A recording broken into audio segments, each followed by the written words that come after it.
សូមអាប់ដេតព័ត៌មានពាក់ព័ន្ធទៅនឹងករណីអគ្គិភ័យឆាបឆេះលេបត្របាក់ផ្ទះបងប្អូនប្រជាពលរដ្ឋក៏ដូចជាអាជីវករនៅក្រុងកំពង់ចាមនៅយប់ថ្ងៃទី8ខែមិនិនាឆ្នាំ2025នេះបើសរុបជាផ្ទះ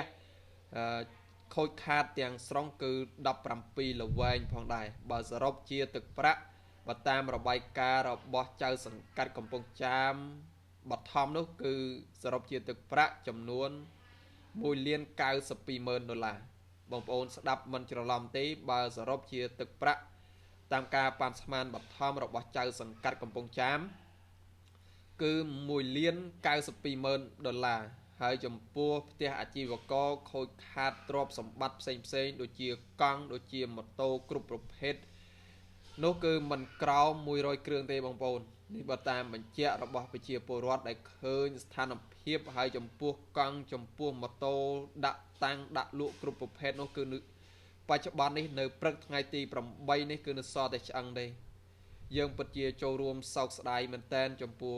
ករណីអគ្គិភ័យលេបត្របាក់ផ្ទះបងប្អូនប្រជាពលរដ្ឋនៅក្រុងកំពង់ចាមមួយរំពេចភ្នែកធ្វើឲ្យខាត់បង់ផ្ទះចំនួន17ល្វែងហើយចំនួនម៉ូតូនិងកង់របស់របរទ្រព្យសម្បត្តិរបស់អាជីវករលក់ដូរនៅទីនោះនិងផ្ទះគាត់នោះគឺទាំងកង់ទាំងម៉ូតូមិនក្រោមពី100គ្រឿងទេនេះបើតាមបញ្ជាក់របស់ប្រជាពលរដ្ឋនៅក្នុងហេតុការណ៍នោះហើយដោយឡែកបើតាមការប៉ាន់ស្មានរបស់ចៅសង្កាត់កំពង់ចាមបានឲ្យដឹងថាទ្រព្យសម្បត្តិបើគិតជាលុយវិញជិត$2លានគឺ$1,92,000បងប្អូនគឺផ្ទះមួយមិនក្រោមពី$15,000ទេអញ្ចឹងឡើងរហូតផ្ទះខ្លះទៅដល់ក្នុងមួយផ្ទះមួយល្វែងទាំងទ្រព្យសម្បត្តិហ្នឹងចូលទៅ$15,000នោះហើយបងប្អូនចង់ដឹងយ៉ាងណាថាករណីនេះគឺបណ្ដាលមកពីអ្វីគឺសូមតាមដានស្ដាប់របាយការណ៍ទាំងស្រុងសូមស្ដាប់របាយការណ៍ទាំងស្រុងដូចតទៅអគ្គិភ័យឆាបឆេះផ្ទះអស់17ល្វែងដែលស្ថិតនៅភូមិទី8សង្កាត់កំពង់ចាមក្រុងកំពង់ចាមខេត្តកំពង់ចាមនៅវេលាម៉ោង 12:00 នាទីរំលងអាធ្រាត្រថ្ងៃទី8ខែមិនិនាឆ្នាំ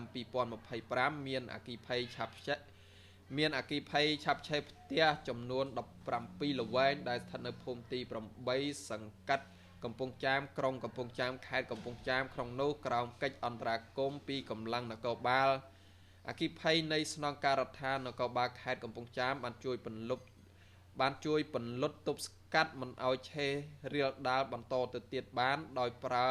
រថយន្តពន្លត់ប្រហែល10គ្រឿងភ្លើងបានទ្រូមទៅវិញនៅវេលាម៉ោង4ភ្លឺសាហាវណាស់បងប្អូនគឺឆេះតាំងពីម៉ោង12រំលងអាធ្រាត្រដល់ម៉ោង4ទៀបភ្លឺបានភ្លើងទ្រូមទៅវិញមិនមានការឆេះរាលដាលបន្តបើសរុបជាទឹកប្រាក់គិតជាទំហំខូចខាតតាមការប៉ាន់ស្មានបឋមរបស់ចៅសង្កាត់ឈ្មោះ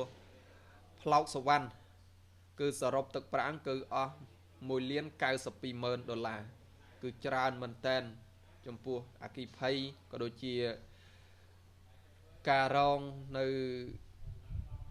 ខូចខាតទ្រព្យសម្បត្តិរបស់បងប្អូនប្រជាពលរដ្ឋដូចជាអាជីវករនៅក្រុងកំពង់ចាមនេះ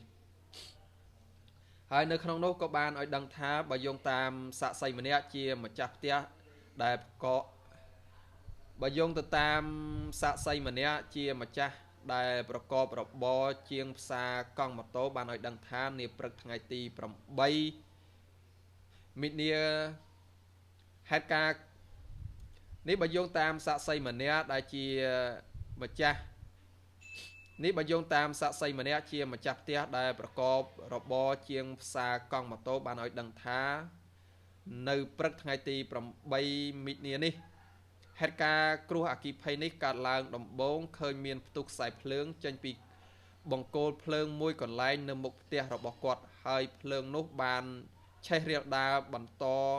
លំនៅឋានពីផ្ទះមួយទៅផ្ទះមួយរហូតឆេះទៅដល់អស់